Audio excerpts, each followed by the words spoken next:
Olá, tudo bem com você? Seja muito bem-vindo ao nosso segundo podcast. Bom, antes de apresentar a nossa convidada, eu vou apresentar para vocês a nossa nova integrante, Sabrina. Oi, pessoal, tudo bem? É um prazer estar no podcast Você no Pierani.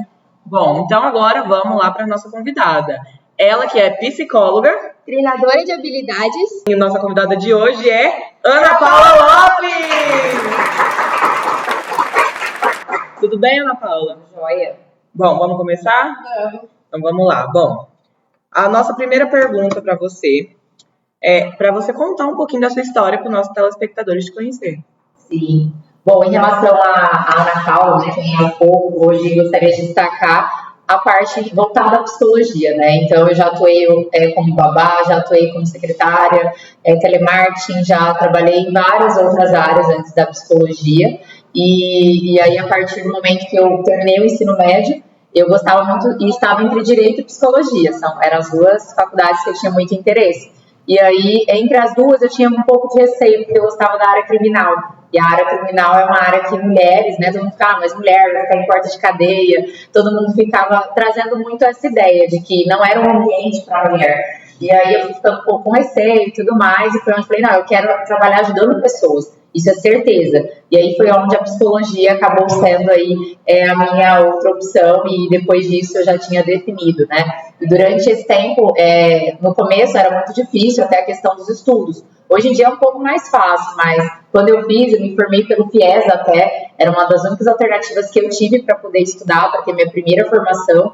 Então, no começo, minha mãe falava muito sobre estudar, e eu queria muito. E aí foi onde a gente fez, eu lembro pelo FIES, foi super difícil, uma parte eu pagava, uma parte era pelo FIES, e ainda trabalhava no comércio. Então, eu sempre trabalhei para tentar auxiliar nos custos da faculdade. Então, foi assim que eu fiz a primeira formação, mas depois me especializei em terapia cognitiva comportamental e me especializei também em terapia dialética, que é uma outra abordagem. Então, tem essas duas especializações, mas o currículo é extenso aí, né? Fui ex-voluntária até do CVV, que hoje é um tema aqui que a gente vai falar até sobre isso, né? Sobre suicídio, mas fui ex-voluntária do CVV. Eu tenho um projeto de meninas que se mutilam e já tentaram suicídio. Então, é um projeto de adolescentes, de jovens, que tinham essas questões, né? Então, realizei esse grupo, eu era incentivadora, o grupo era meu, eu atendia a recepção da clínica, e desde quando eu comecei a atender, foi algo que me chamou muita atenção também.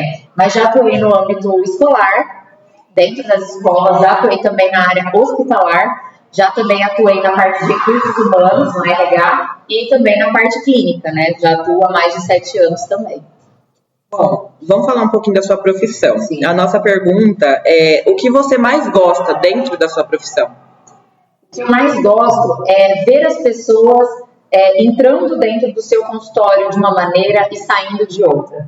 Eu acho que a transformação, os ganhos que você vê, é perceptível a mudança das pessoas, e isso não tem preço que pague. Eu acho que não é o valor de salário, o dinheiro que você ganha, mas é realmente conseguir, às vezes em 1 ou 2 sessões, tirar alguém do buraco, conseguir fazer as pessoas vencer medos. Então eu acho que conseguir participar da pior fase de alguém, eu acho que isso é uma coisa muito preciosa, porque eles não esquecem. Eu atendi crianças que até hoje, quando me vê, lembram de mim, né? Adolescentes também, adultos, porque eu atendo toda essa demanda. Então, eu acho que é muito gostoso quando você encontra o teu paciente e ele fala, nossa, me ajudou muito, nossa, que fase. Então, eu acho que esse reconhecimento, essa história de ter participado, de ter ajudado, de alguma forma ter contribuído nessa fase tão difícil e ver progressos e evolução, porque se a gente não acreditasse na transformação e mudança, a gente nem iria para essa área. A gente tem que acreditar que é possível as pessoas mudarem. Então, na psicologia, o que para mim assim me enche o coração é ver as mudanças, é ver mensagem deles destravando um monte de coisas na vida. Eu acho que para mim assim é o que me preenche mesmo. E você poderia explicar para nós agora um pouquinho o que é o Setembro Amarelo? Sim, Setembro Amarelo é um movimento que é realizado em setembro, justamente para a questão do suicídio. Né? O nome Setembro Amarelo, ele se deu, muitas pessoas nem sabem, mas se deu por causa do Mark. Mark era um adolescente, ele tinha 17 anos, e até então ninguém percebia que ele era uma pessoa depressiva. Ele não demonstrava isso. Então, perante a comunidade, perante as pessoas, todo mundo conhecia muito ele. E aí, de repente, ele acabou se suicidando.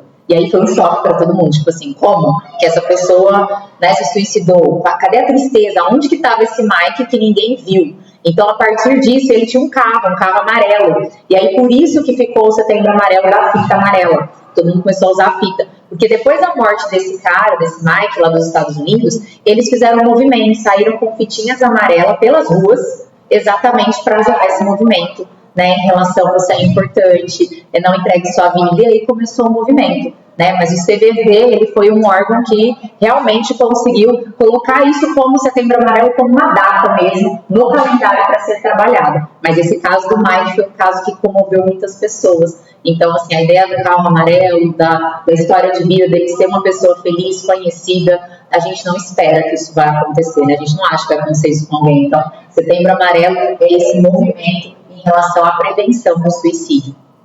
E como você acha que o Setembro Amarelo se relaciona dentro da escola? Eu acredito que falta muito as escolas ainda abordarem esse tema, tá? Porque 90% dos suicídios, eles podem ser prevenidos. É um número muito alto. 90% dos suicídios, eles podem ser. Então, assim, por que tem tanta gente ainda se suicidando? A cada um tem gente se suicidando, entendeu? Então, o número é muito grande, muito grande. Então, para o número ser tão grande, o que está falhando? Então, não é só nas escolas. A sociedade em si, falta conhecimento em relação a isso. Falta suporte de transtornos mentais. Então, a pessoa não chega a suicídio tão rápido, entende? Ela começou com várias questões. Às vezes é uma depressão, às vezes é uma ansiedade, é uma fase, é um luto, é alguma coisa mal resolvida internamente, entendeu? É uma questão emocional que não está sendo vista e a pessoa chega nesse ponto, onde o suicídio ele acaba sendo a única alternativa para a pessoa. É acabar com tudo. Eu não suporto continuar mais vivendo assim. Então, o suicídio vem como uma alternativa, mas isso é muito ruim. Então, nas escolas, ao meu ver, o que falta é mais essa conscientização. Não só em Setembro Amarelo. Eu sou muito a favor de ter psicólogos em todas as escolas. Hoje a gente vê que nas escolas particulares tem um suporte, né? Tem escolas que ainda reclamam, se queixam um pouco disso, mas ainda tem suporte. As escolas públicas ainda não. Acredito que vai realmente ser instalado essa questão de ter psicólogos. Por quê? Para trabalhar isso aí, para trabalhar movimentos, não só em setembro. Porque parece que setembro fica todo mundo muito sensibilizado. E aí, bateu outubro, novembro, já não é a mesma coisa, entendeu? Então, as pessoas julgam muito sobre transtornos quando a gente vai falar sobre isso. Então, acho que nas escolas, muitas pessoas têm medo de abordar esse tema.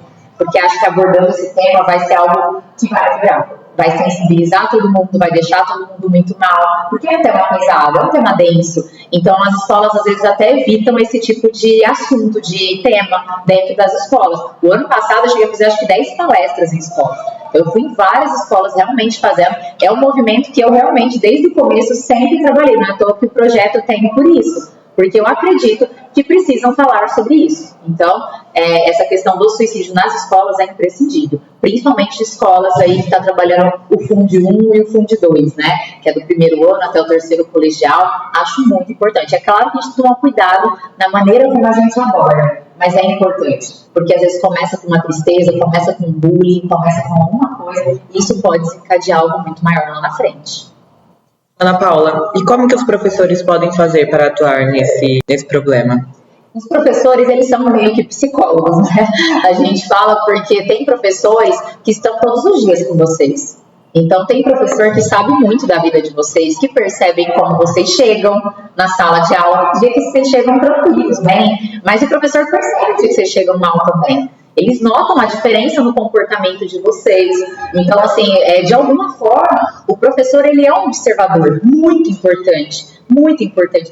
Até porque tem muitas pessoas que só iniciam tratamento psicológico porque a escola comunicou. E a escola comunicou os pais por quê? Porque houve um professor que foi cuidadoso. Um professor que estava atento, percebeu alguma coisa e notificou a coordenação, notificou a direção e a direção da sequência em relação a indicar para os pais a psicoterapia, por exemplo. Então, o papel da escola, eu acho que é difícil para a escola tratar todos, porque o número é muito grande, a demanda é muito grande. Mas a escola pode conscientizar, orientar, e trabalhar com esse momento de acolhimento mais rápido e direcionar. Então, o professor que percebe, às vezes, por exemplo, um braço mutilado, né, um braço todo cortado, percebe que a pessoa está dormindo toda a aula, que está chorando, que essa pessoa não está a fim de fazer nada, nas notas não está produzindo, ela não está conseguindo realizar uma série de coisas, que ela está com crise de ansiedade. Então, tem muita coisa que pode acontecer que o professor pode ter essa sacada e ajudar muito,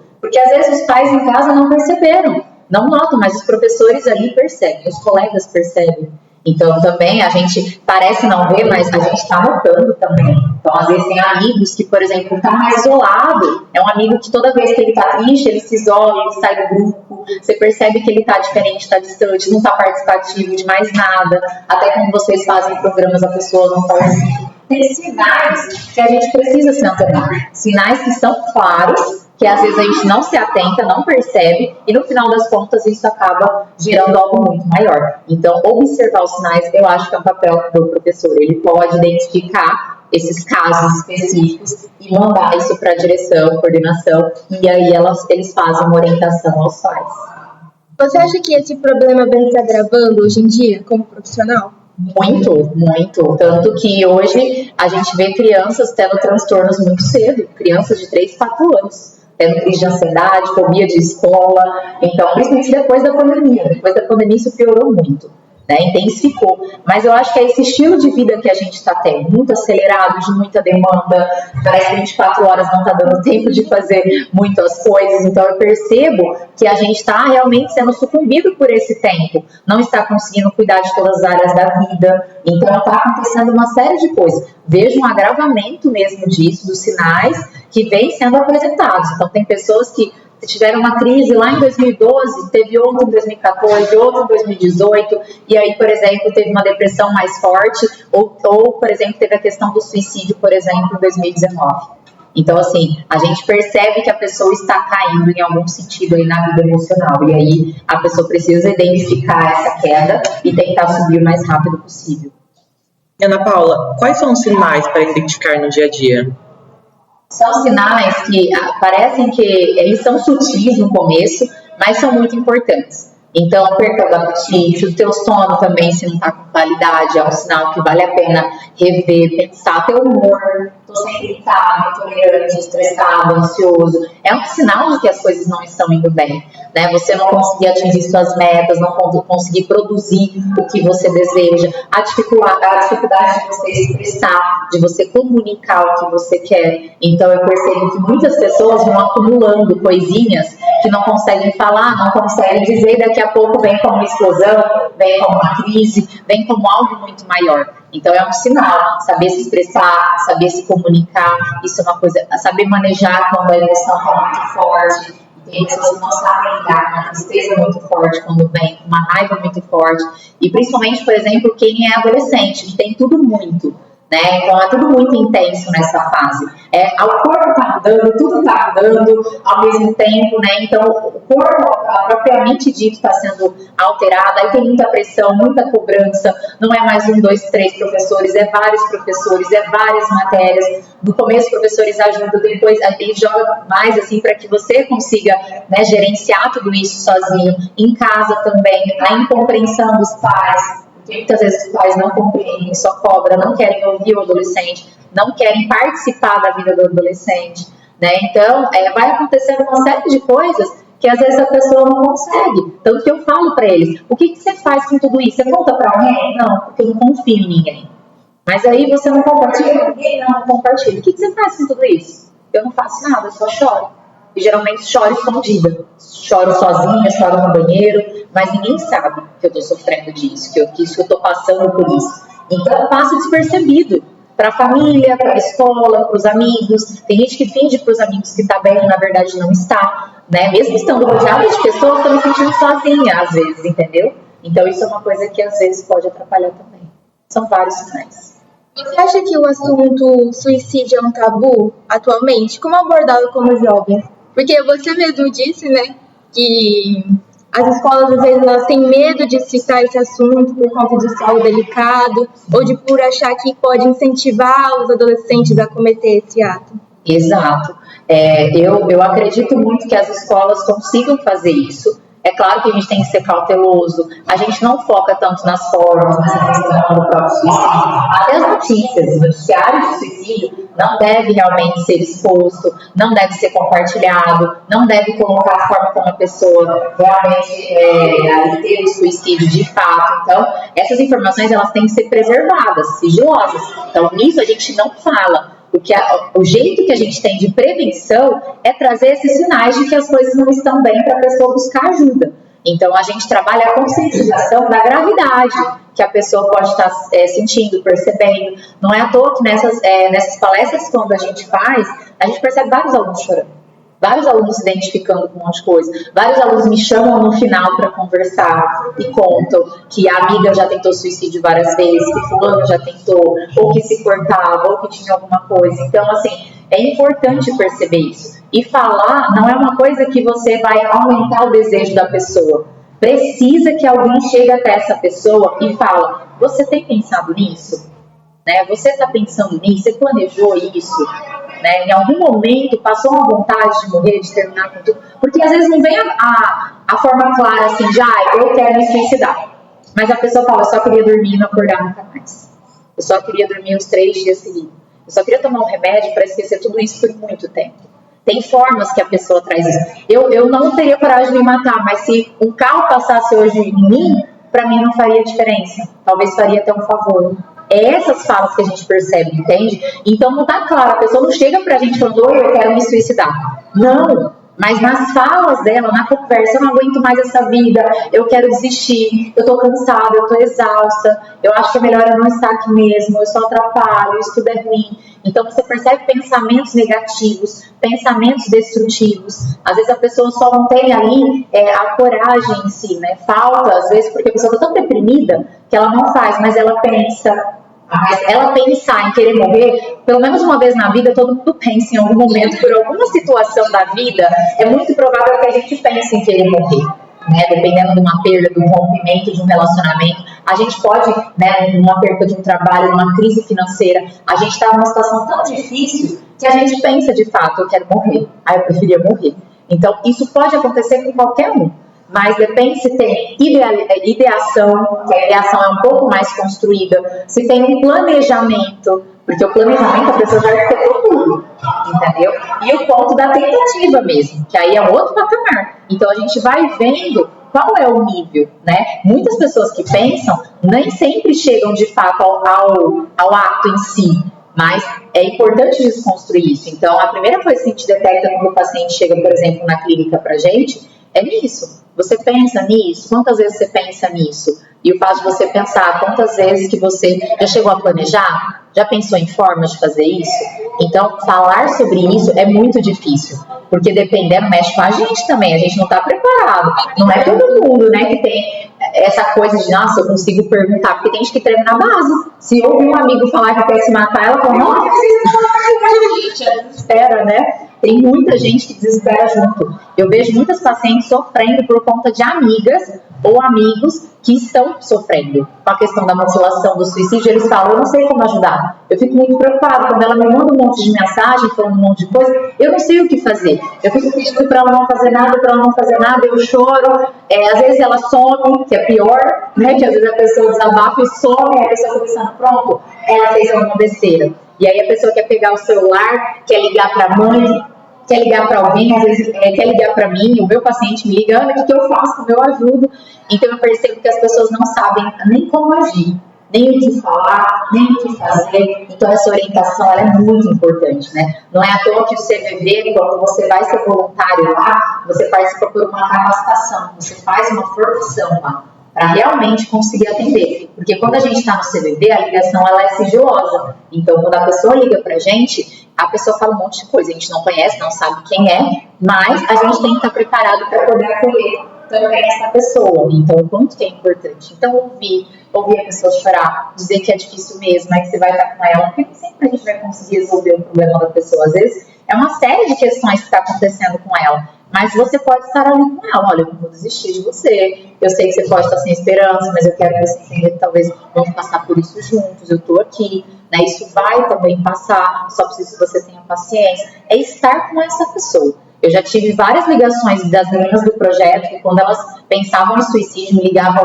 1, 2, 3 horas da manhã. E eu atendi, ficava no telefone com elas 1 hora no telefone com elas, até elas dormirem. Então elas ligavam com crise, elas queriam se matar, vinha pensamentos, parece que era vozes de comando, sentia que queria porque queria, que não estava aguentando, que a angústia era muita. E a gente ia conversando, trabalhando técnicas, estratégias, e aí elas choravam e aí acabavam dormindo. E aí elas, agora eu acho que eu vou dormir, eu tô mais calma, consigo dormir. Então às vezes ficava 1 hora em chamada, né, com elas atendendo. Mas eu tive que socorrer algumas na própria casa. Então assim, são várias questões que acontecem, né? E aí a gente tem que saber muito o que fazer. Então, como amigo, né, o nosso conselho é você acolher, mas indicar para que essa pessoa busque um tratamento especializado, porque às vezes a gente também não tem condições emocionais de cuidar dessa pessoa que precisa de uma atenção imensa. Então, o melhor é a gente encaminhar. E Ana, falar sobre suicídio encoraja o ato? Não encoraja o ato, pelo contrário, tira essa ideia. Porque a pessoa só fica pensando muito porque ela não pode compartilhar com ninguém. A maior parte das vezes isso é alimentado. Por quê? Porque eu não posso contar para ninguém. Então a pessoa está com aquele pensamento 1 semana e ninguém tocou no assunto, ninguém conseguiu falar. Então se você conseguir falar, abordar sobre aquilo, você elimina a chance. Porque se você sabe o que a pessoa está pensando, né? Hoje, se você não tivesse esse problema, você iria fazer isso? Você ainda continuaria com essa ideia de se matar? O que teria que ser diferente na sua vida hoje para você não querer morrer? Então, por isso que eu preciso saber o que está acontecendo com uma pessoa, entende? Então, é falar mesmo, não é evitar falar. Né? A gente demora muito para entrar nesse assunto, mas a gente tem que perguntar logo em seguida, passa na sua cabeça isso? Em algum momento vem algum pensamento desistente, algum pensamento de suicídio? Você pensa em algum momento em morrer? Em acabar com tudo, isso é importante. Isso não aumenta a chance. É libertador quando eles podem conversar com alguém em relação a isso. Não é porque toda vez que eles sentem esse pensamento, alguma coisa, eles me mandam mensagem. Porque eu faço um contrato com eles, que é o contrato que a gente faz de segurança. E como que é esse contrato? É um contrato que a pessoa pode querer fazer qualquer coisa. Ah, já estou pronto para me matar, subir no prédio. Eu vou ter que ligar para ela. Então a gente tem um contrato. Independente do que eles forem fazer, eles vão me avisar antes. Eles sempre me mandam uma mensagem antes. Então, isso ajuda, porque é um pacto ali, ele tem confiança em mim, ele precisa me falar o que ele está pensando, o que ele está imaginando, e muitas vezes a gente consegue mudar isso aí.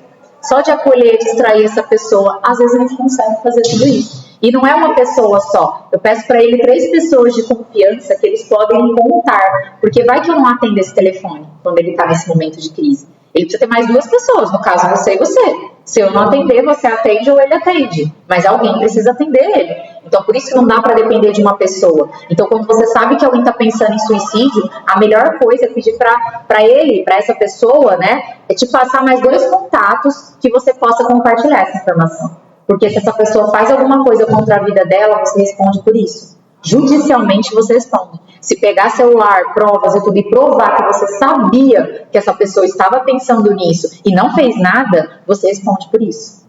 Então, guardar esse segredo é uma das coisas que todas as palestras eu falo muito, eu friso muito isso. Não guarde segredo. Tá sabendo que a pessoa tem ideação e tudo, pede para ela, olha, é uma coisa muito importante, eu amo tua vida, você é alguém muito importante para mim e eu fico muito preocupado com você. Eu preciso compartilhar isso com pelo menos mais 2 pessoas. Pode não ser alguém da tua família, mas quem que eu posso ligar e posso compartilhar essa informação? Tem alguém? Porque às vezes não é a família, porque a família só piora a situação algumas vezes, né? Então, talvez não é a família. Mas se não é a família, quem que é? É um tio, uma tia, uma madrinha? Quem que a gente pode contar? Mas não guarde isso sozinho. É um peso muito grande. Se a pessoa, ela realmente faz algo, a gente fica com uma culpa. Eu já atendi várias pessoas com muita culpa, que sabia, e aí realmente não fez nada em relação a isso. E aí ela se martiriza o tempo todo. Será que se eu tivesse compartilhado, falado para alguém, avisado a mãe dela, será que não teria evitado isso? Então, é muito difícil essa questão. Por isso que eu falo que a questão do suicídio é bem densa, assim, né? Porque tem essas questões. Eu imagino que até como você, como profissional, deve sentir muita pressão em si mesma, né? Muito. Que é como se a vida de outra pessoa dependesse de você. Porque às vezes as pessoas, eu acredito que elas só querem ser ouvidas. E em casa, às vezes, isso não pode acontecer. Com certeza. E isso mexe muito com a gente. Por mais que a gente é profissional, a gente é humano, sabe? Parece que é bobeira, mas eu já chorei por muitos pacientes. Chorar mesmo, de meu Deus, eu não quero perder essa pessoa, ela não pode. Eu já atendi pessoas que já tentou suicídio 20 vezes.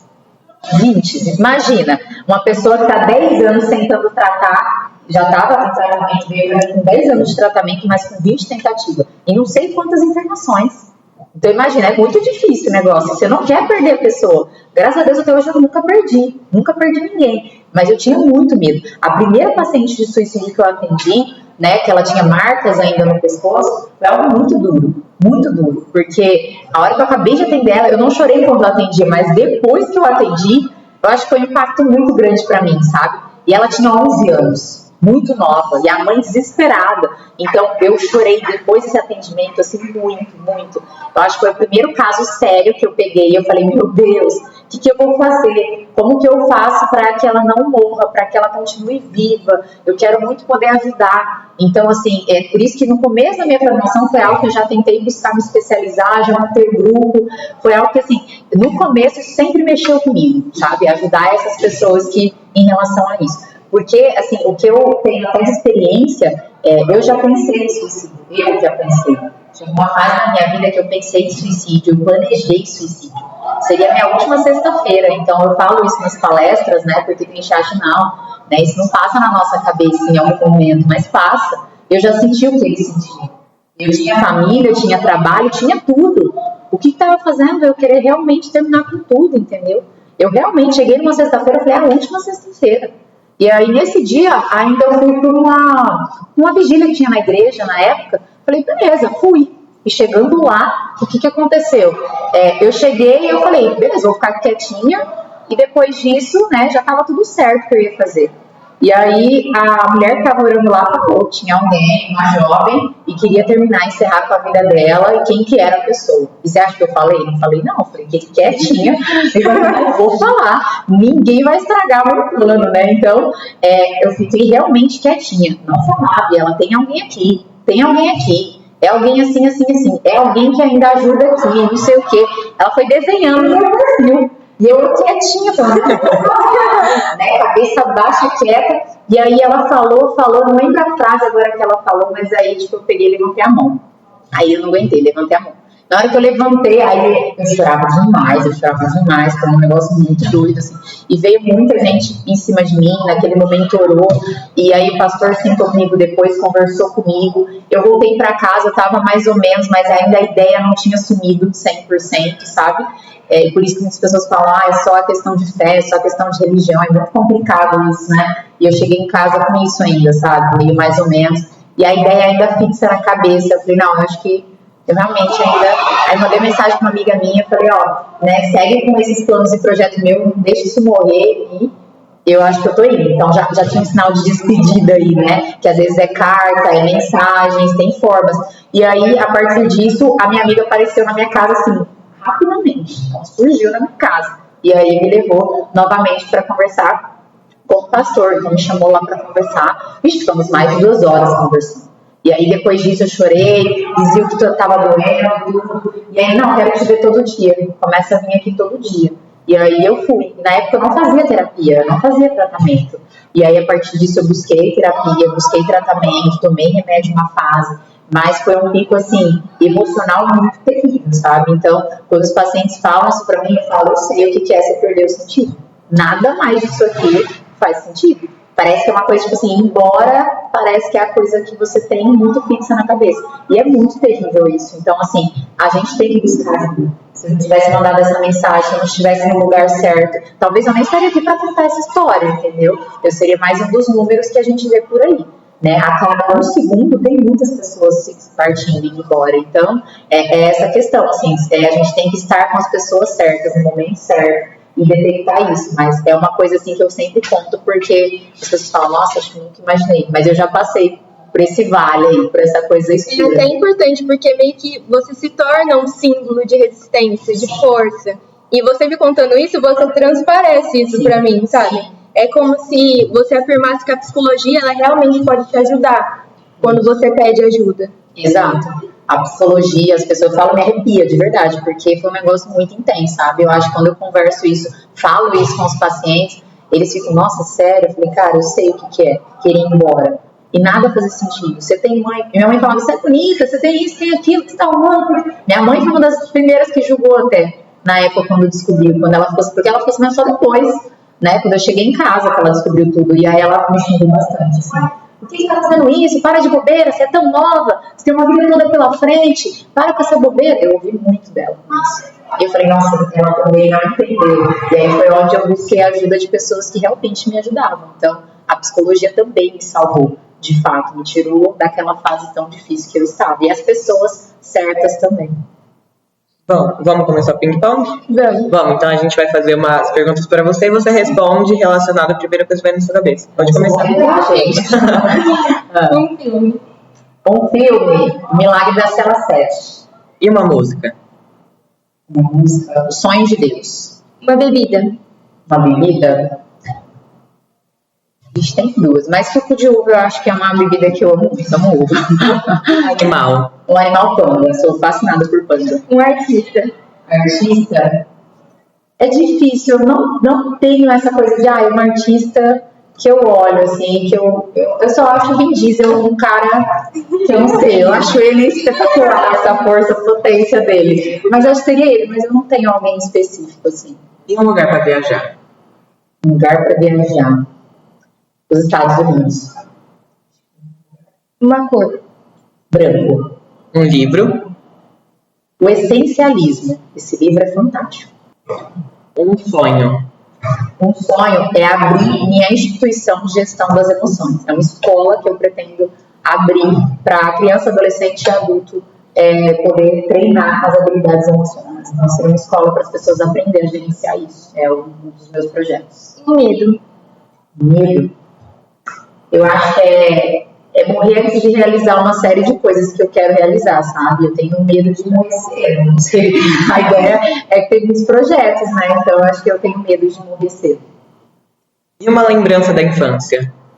Uma lembrança, eu acho que foi a primeira vez que eu ganhei uma faixa de garota estudantil, né? Garota primavera, na verdade, na 4ª série, porque os meninos sempre gostavam das meninas mais corpudas, né? Então eu sempre sofri muito bullying por conta disso. Eu não era considerada uma das meninas mais bonitas, sempre muito magrinha, e tinha muitos apelidos. Então, quando teve esse desfile, eu participei e eu ganhei em primeiro lugar. Né? Eu lembro que foi de maiô, saiu no jornal, então eu tenho até hoje, né? Tem tudo lá arquivado, mas foi a primeira vez que eu ganhei um concurso e pra mim mudou muito minha visão, assim, de não me sentir tão mal comigo, sabe? Porque foi tipo olhar pra todo mundo e falar, toma, né? Também tenho qualidade. A vontade que eu tinha era de sair todo dia na escola com aquela faixa, porque os professores viram, diretores viram, todo mundo viu. Então parece que a minha imagem não era nem pelas pessoas, mas o jeito que eu me vi depois daquele negócio, eu acho que foi um negócio muito diferente pra mim, virou uma chavinha, tanto que depois eu fui muito pra essa parte de modelo, concurso,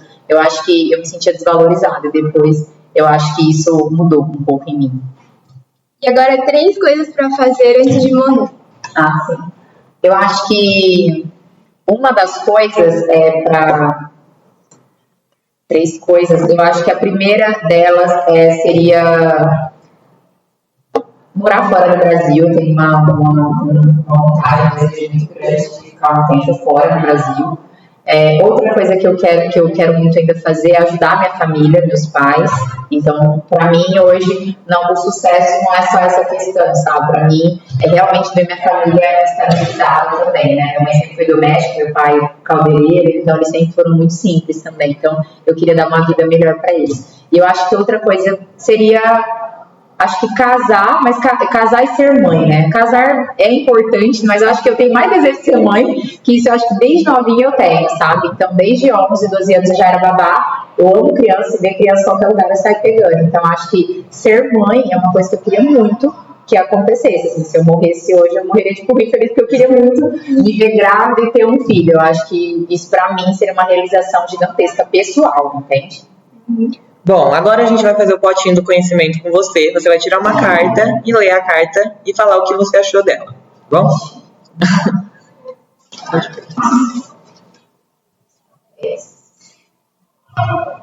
dois aqui, né? Tá. Aqui está escrito: não critique, procure antes colaborar com todos sem fazer críticas. A crítica fere e ninguém gosta de ser ferido. E a criatura que gosta de criticar, aos poucos, se vê isolada de todos. Se vir alguma coisa errada, fale com amor e carinho, procurando ajudar. Mas, sobretudo, procure corrigir os outros, através do seu próprio exemplo. Nossa, acho forte isso aqui. Bom, a mensagem principal, acho que isso aqui traz, é que nós somos sensíveis às palavras. A palavra tem poder. Eu não duvido disso. A palavra tem muito poder. De levantar pessoas ou de derrubar pessoas. E tem gente muito sensível. Então, eu acho que tem muitas pessoas que falam: eu sou muito sincera. Nossa, porque eu sou assim mesmo. Porque eu gosto de falar a verdade na cara. Porque eu não gosto de falsidade. Então, tem muitas pessoas que não entendem que a outra pessoa é sensível. E aí vem com essa sinceridade, né? Que ela traz como uma sinceridade e traz de um jeito que machuca as pessoas. Então, assim, a crítica, a gente precisa focar no comportamento e não focar na pessoa. Uma coisa é falar você é grossa, outra coisa é falar você fala de um jeito grosso. Então, saber mudar, olhar para o comportamento, não para a pessoa, isso é totalmente importante, entendeu? Então, para mim, essa questão da crítica, ver se realmente essa crítica é possível, se você consegue mudar. Então, essa crítica, ela tem que te ajudar. É importante ter feedback. Nem sempre a gente vai ouvir coisas boas, entendeu? Então, a gente pode ter feedback bom e feedback ruim também. A gente tem que aceitar, aprender a lidar com críticas. É uma habilidade que a gente tem que aprender. Só que as pessoas precisam também aprender a treinar falar. A pessoa fala a coisa certa, fala para a pessoa certa, mas fala do jeito errado. E isso acaba com tudo, né? Tanto tempo que a gente fala: eu tô certa, mas quando eu falo, eu saio como errada. Por que será? Porque o jeito que fala, a maneira que fala, acaba falhando. Então, o que eu enxergo disso é isso aqui. A possibilidade de a gente poder falar para a pessoa algo que a gente está sentindo e pensando, mas a gente precisa dosar as palavras, que isso tem muita gente que não é cuidadoso com isso. E aí acaba ferindo, machucando bastante. Tá? Agora, em nome de toda a equipe e da coordenação, a gente pegou um pequeno presente para você, para agradecer pela sua presença hoje. Pode, fica à vontade. A gente nem gosta de chocolate, né? Mas eu adoro. Muito obrigada, gente, de verdade. É delícia. Boa noite. Muito obrigada, mesmo. Bom, Ana, muito obrigado, viu, pela presença. Agradecendo por você ter topado o nosso podcast por vir. Bom, vamos encerrar? Vamos. Obrigada, eu que agradeço a oportunidade, viu? Bom, pessoal, muito obrigado pelo carinho e pela audiência. E até o próximo podcast. Tchau. Tchau, tchau.